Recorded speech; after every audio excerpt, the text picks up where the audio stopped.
guys are ready.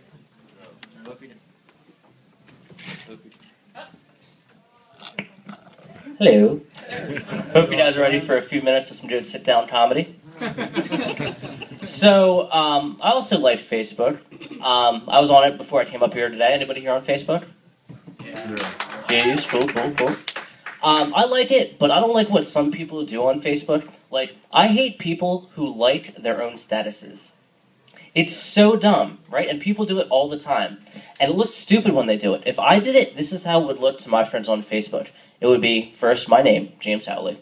Then, the status, for example, performing comedy tonight, so excited. And then, James Howley likes this. I'm James Howley. Of course I like it. I'm the one who said it. The point is to have other people like it. But Facebook is a good way to keep in contact with some of your friends. And it's always weird when one of your friends contacts you after a long time. Like, recently, this one girl messaged me on Facebook. And I haven't talked to her since I graduated high school, so it's been like years.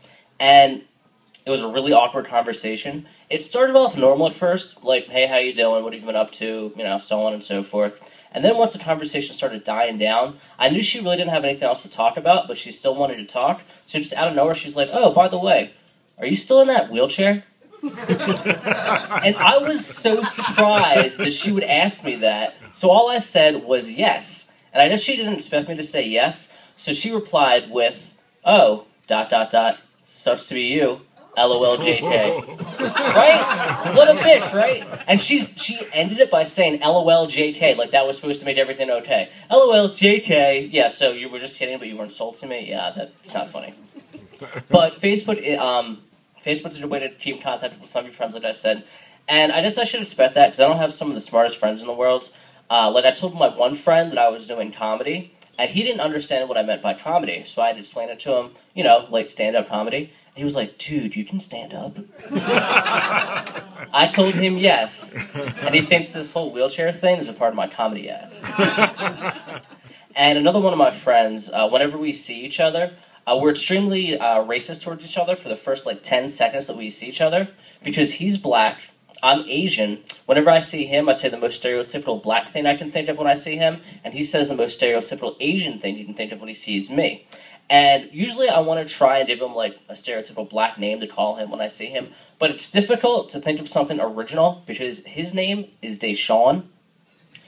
So usually I'll be like, yo, what's up, Tyrone? And he'll be like, what's up, Chang? The other day when I saw him, I was like, what's up, Roscoe's Chicken and Waffles? And he was like, what's up, $15 pedicure? Like, nice to see you too, sir. So I want to tell you about a milestone that I've reached this last year, and it's something that I'm really proud of. It is a story of the first time that I ever smoked weed. And when I told my friend that it was my first time smoking weed, the only thing that he said was, dude, I want to get you high as fuck. And before I continue with this story, I want to let you guys know that he succeeded with his mission. Because after I smoked, I got so high, I couldn't feel my arms. And for most of you guys, that might not be that big of a deal, but for me, a person who can't feel his legs, not being able to feel his arms as well, thinking he's going to be a vegetable for the rest of his life, was really scary. It wasn't enjoyable, it wasn't fun, it wasn't relaxing, it was fucking scary the first time I smoked weed. But, I want to tell you guys a little bit more about me, and before I get into this, I hope you guys are really sensitive about my condition. It's not easy to live like this every day, and when I'm referring to my condition, I'm obviously referring to the fact that I have a huge dick, and it's so big and it's so hard all the time. I'm not in this wheelchair because I can't walk. I'm in this wheelchair because my dick's too big and it's holding me down. But I am in a wheelchair. I've been this way my whole life. And I like to make handicap jokes about myself all the time. But I like to do it in times when people least expect it. Like if somebody's asking me how am I feeling, I'll say with my hands because I can't below the waist. Or, ooh, I'm the one that can't feel it. Ooh. And if somebody is like outside and they're bitching about the cold, I'd be like, yeah, it really is cold out here. I can't feel my feet. When I was younger, I wanted to try out for this one show that's been canceled now called Last Comet Standing. I don't think I would have done so well, though. And probably the most difficult part about being in a wheelchair is try to do this things similar to most people like me, but a little bit different because I'm in a wheelchair, I have to adapt. Like when I was younger, one of the things that I had to adapt to was how I spent my summer. Like I went to summer camp as a kid. Did anybody here go to summer camp? Yeah. Yeah, a few of you guys did. Cool, cool.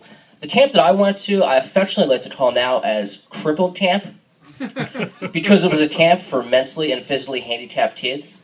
And I hated it, because after I went there every day, eventually I got to the point where I just wanted to hit a fucking retard in the face. And that's exactly what I did one time. And I'm not proud of it. I actually think I'm going to hell for it. But I told my one friend that I did that, and he was like, at least it was a fair fight.